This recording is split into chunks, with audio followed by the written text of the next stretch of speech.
There's another player that I don't think we can go the night without talking about this. And I want to pose this question, and anyone can jump in when talk about this.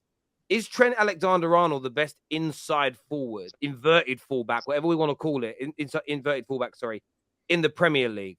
Is he the best at doing that job? In the world. If you were to ask Pep Guardiola, if you were to sit Pep Guardiola down and tell him you could have any player to play that inverted fullback role, he's taking Trent Alexander-Arnold. He is the benchmark for what you want in that role. And people will get onto his defending. You know what? Since he's been in that role, he's been fantastic defensively as well. I think that's getting pushed under the radar a lot because of just how good he has been attacking. But defensively, he's dealt with almost anyone he's come up against while he's been inverted. They've not had a sniff. And today, he didn't get an assist, but he still ran that game from start to finish. Some of the passes he pulls out, oh my God, that they are a joke. And I stand by it. If you could get any manager in the world who plays with inverted fullbacks, you could give them any player in the world and say, you can have any of these. Who do you want playing that role? They're going to pick Trent. He's the best at it. And he's only going to get better. That's why, like as Sam said, it's so mind-blowing that we waited this long to do it. Because now that we've seen it, you're sitting there going, we've known he's had this in his locker. We knew he had something like this available. You just didn't go for it. Now I need to see it carry on next season. I don't want to see us go back to Trent Alexander-Arnold on the touchline, whipping in crosses, because that wastes him. When I know what I can get from him in the middle, him on the touchline is wasted. I need to see all the time, Trent Alexander-Arnold inverted. He's the best in the world at it. I want to point something out, and I want to get G's take on this. There's a stat in football that's become a very popular one to criticize people with in the last few years. And there's a certain player who plays in red up north somewhere who always is criticized for the amount of time he loses possession. But how good was Trent tonight? What would you give Trent out of 10? Just throw me some numbers tonight. 9. 8. I'd give him 8, 7.5. 8.5. 33 times he lost the ball today. But why did he lose the ball 33 times? Because he was trying to penetrate, break lines, create opportunities. Losing possession doesn't equal having a bad game. When he was losing possession 15, 20 times a game, and it was in really poor defensive areas or giving the ball away needlessly, that's what you focus on. But no one will look at that stat. And I'm not bringing that stat up to bring him down. I'm pointing out he was losing the ball tonight for the right reasons. And Sean here we go. No, again, see, you're a person, Sean, with a negative disposition. I'm turning around and pointing out that when you do what Trent did tonight, that means there was probably a good 20 times where he played balls tonight to try and put people through and it didn't come off. But you know what Trent's brilliance is? It isn't the fact that he pulls off those brilliant balls. It's that he doesn't let 1 or 2 or 3 or 4 or 5 bad ones deter him. He keeps trying. KDB is identical. This kid is special, and you need to keep him as far away from playing conventional right back as possible. Do you see this being a position that he should be starting in as opposed to being inverted into?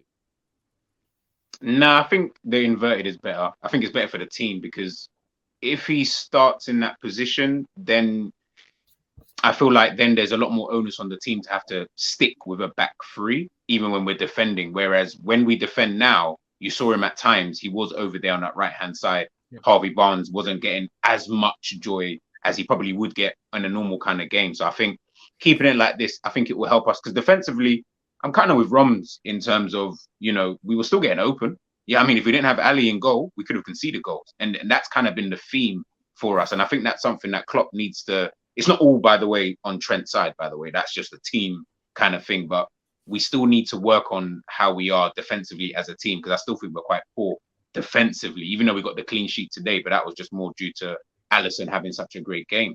But Trent in this position, it's weird because when I look at Trent, and obviously people look at the assists that he's got recently, he scored a brilliant goal today.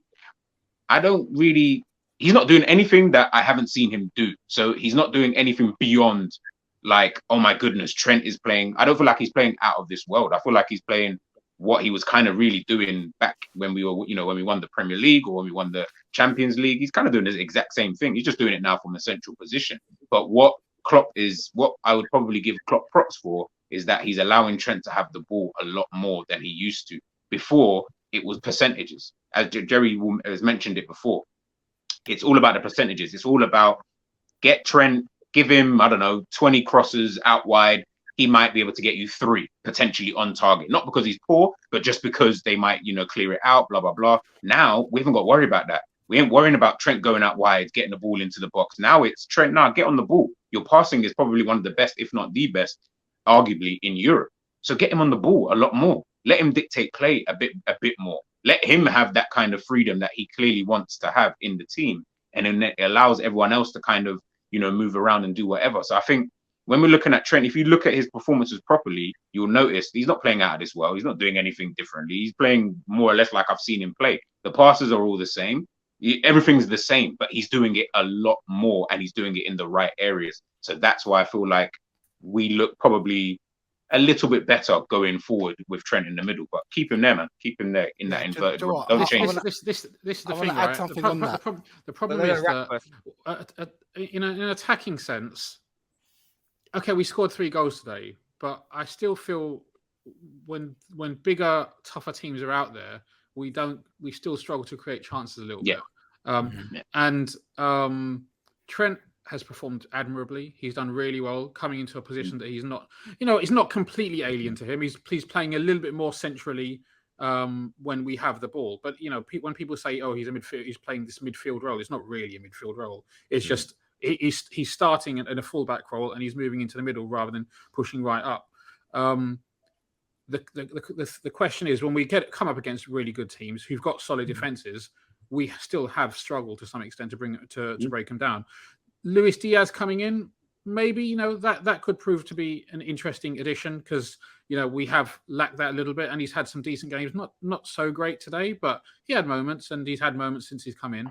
So that's what I'll be looking for. Hopefully, his impact coming in might change things moving forward as well. But this is by no means the finished article. We need to strengthen. We need to strengthen the summer. And there are several positions that we need to do so in. Sorry, go on, Zane. You wanted to speak. Go on, bro. Yeah, so I think there's 2 elements to it, right? His vision and his quality of passing can't be touched in the Premier League. Obviously, Kevin De Bruyne is up there, but I think what people also discounting is the fact that playing that position, he creates a 2 with Fabinho, and defensively, we look more solid. It's no surprise we've now got 3 clean sheets in a row.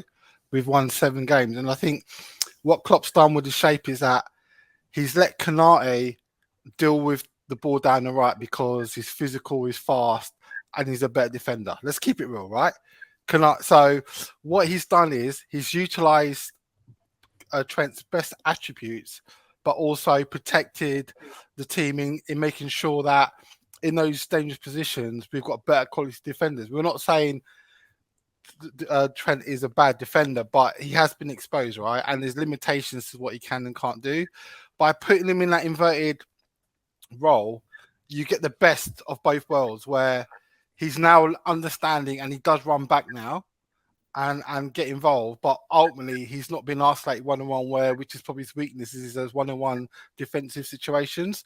So I think if you take it all in context, thank you, Arteta, you clown, because unlike Zinchenko, my man can pass the ball and do some things, bruv. Do you get me, right? So thank you very much for giving Klopp a blueprint of how to proceed. And I think one thing I want to call out now is the England manager, Gareth Southgate.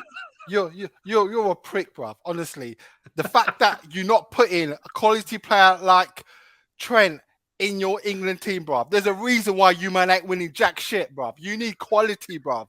Not fucking Jordan Pickford in goal. You need a quality player, bruv. Do you get me? And the fact that you disrespect hang this on. brother. What's Jordan Pickford got to do with Trent? The fact is, it's like Jordan Pickford's made probably the most mistakes this season. You've got to call out the right back. Talk about the right back. No.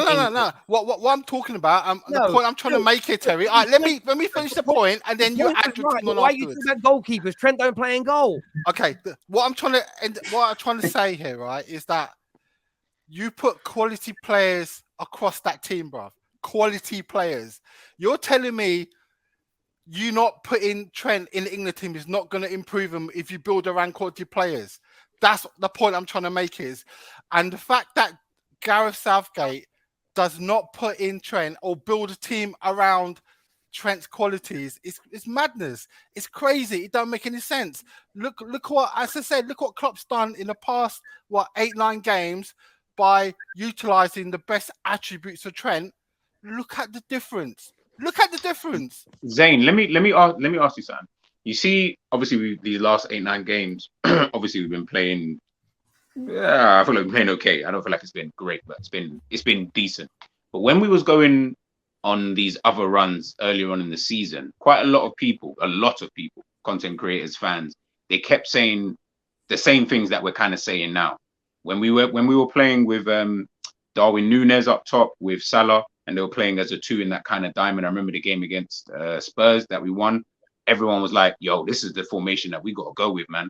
When Bajcetic came into the team and he was playing, reasonably well in that team and it looked relatively fresh, everyone's like, yo, we got to keep this guy in the team. We're going to keep playing well, blah, blah, blah. When Thiago came back from that injury at the beginning of the season, it was the same thing. We went on a little run, then we obviously lost the game, and then obviously it was back to the same thing.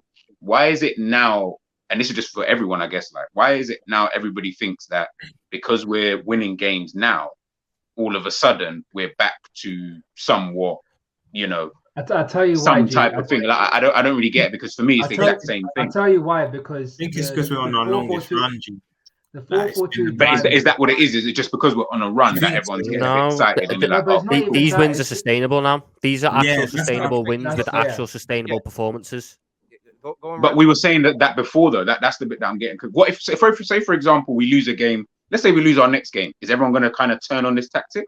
Are we all of a sudden going to be like, nah, this tactic's shit, man. We can't do this anymore. No. When you look at the ones that went before, when you look at the diamond that you were on about, it had that 5-game run. It had from Ajax to Southampton. While it worked, it wasn't sustainable in the way that we were still not great. It wasn't great football. It was just getting wins. It was just getting us over the line. But isn't that what we're doing now, though? No, because this is actually solid football. This is solid football with consistent. So the West Ham game, the Nottingham Forest game, they were what you call to be solid wins. They were scrapes. They were solid performances. Yeah, they were solid performances from the majority of the team. They had patterns of play. They had something that I could sit there and look at and go, that's what I need. That's consistency. When we were playing in that diamond, it felt at times it was just waiting for the individual brilliance of someone to carry us through the game. And while, yes, you could sit there and say, oh, you need the individual. But we're doing it now. But this has more consistent patterns of play. This has more consistent of a style. This has more, it's sustained for longer. We're able to actually dominate games. I'm able to sit there and watch us for a full half football going, I'm not really worried about, them coming to hurt us. And that's the big thing about this now. This is just sustainable in my eyes. But we just, again, the thing is, I don't want to keep being negative. It's just that I just find it funny that fans always, not anyone in particular, but people flip-flop quite a lot. We just sat here at the beginning of this show, like at the early part of this show, talking about how Alisson saved us. So if Alisson wasn't there, so again, obviously individual, blah, blah, blah. If Alisson wasn't there, is it not the exact same thing that we've been talking about throughout the season? That's the point I'm trying to get. Can I just say, as a neutral watching, I think it's a really good challenge. I think, probably barring City right now, most teams would have withstood that onslaught from Leicester in the opening 10, 15, 20 minutes. They're a relegation team. All the relegation teams are going to start games fighting. I think that this new system has got great promise for you. But what it needs is new midfielders, and I think you need some new defenders. I think that you need a refresh. Not about, and I know there's a lot of sentimentality at Liverpool when it's something the fans and the manager need to get over. Some players need to be moved on. New players need to come in to challenge people for positions, because it does need to be a freshening up. But what I'm seeing is, because of this tactical change you've made, what's the old adage? Like, a change is as good as a rest. And it almost feels a little bit like there's a rejuvenation. I don't think you look perfect. Today was probably the best you've looked in this run of 7. You go back 4 or 5 wins. The Forest game, the Spurs game. You could have easily drawn or lost those games when you actually go back. But I think you're just steadily getting better, and it's a great way to end the season. You add the right players in the summer, and listen, you guys, because in the attack, you're starting to click. In the attack, you're starting to look dangerous. I think when you stop leaking as many chances. I said to a gal on the Top 6 show earlier on this afternoon, I think writing Liverpool off now with no chance of competing next year, I think is stupid. I think it's absolutely stupid. Did the gal write us off? He just said, yes, yeah. He said we wouldn't compete with Arsenal next year and wouldn't be challenging for a title. What are you talking about? But Terry, one thing I want to add on that, right, is when we won the league, we had a lot of scrappy 1-0 wins. People discount this stuff. You need to understand, even City, they've had to scrape some wins through, right? If you go on the run, you cannot play flawless, amazing football, game in, game out. There are going to be games where you have to grind it out. All the best teams in the league have shown that character and skill when they're not playing well to get over the line. And you need to understand that's part of football. You cannot be 10-10 all the time. You're going to be 6, how many 7... in the season, yeah, if you had to percentage wise, how many of these games have we had this season where you would say, no, Liverpool have actually been, because let's say in a season, every team that wins the league, you're going to play better more time than you will have to grind out wins. I'm sure we'd probably all agree with that. You're gonna have to play better more times than you think. I'm saying just before you finish, I'm saying that we're seeing I'm happy that we're winning. Obviously, we're close to the top four, all of that kind of stuff. What I don't want is to, like Terry even just said it there. Obviously, a gal saying don't write Liverpool off, we might not challenge. I'm saying that could potentially be a possibility. At the end of the day, no one on this panel, or maybe a couple, sat here and said, yeah, you know what, this season Liverpool are going to be trying to scrape top 4 with the team that we had last season and what we did. So we don't know what's going to happen next season. We don't know what's going to see. So that's all hindsight anyway. What I'm saying is that this season we spent more time grinding than we have actually playing well. Like we played well, maybe 10 to 15% of the time, out of 100. I think that's a really good point.